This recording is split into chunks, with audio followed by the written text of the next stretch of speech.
Okay, so let's take a look at how you can use average function in Neo4j. So first thing, make sure you run Neo4j console, and then you can go ahead into your browser, and in port 7474 you'll find Neo4j browser. Okay, now here what I'm going to do is I'm going to first add few entries of node which contains a property named salary. Okay, and then we will find average of those with average function. So let's say I create something like, let's see, printing department employee. Let's name this Aaron. Then salary he has 1200, and then here is 2021. Okay, then another entry being cleanup,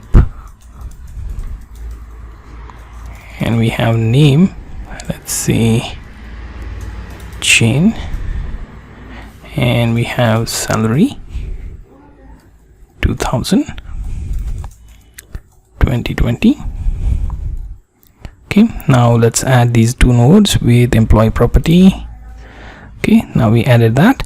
Next would be we will be finding average of these. So I only have these two nodes, but earlier I added a few more, so all of those nodes property named salary will be checked and average of that will be returned. So we use the query match, and then let's say node for employee.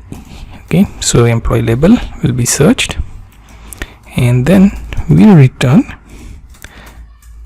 average n dot salary.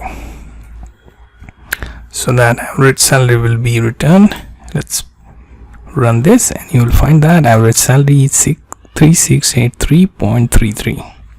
okay, so it will fetch all the nodes with label employee and then find the salary property and do the average of those values.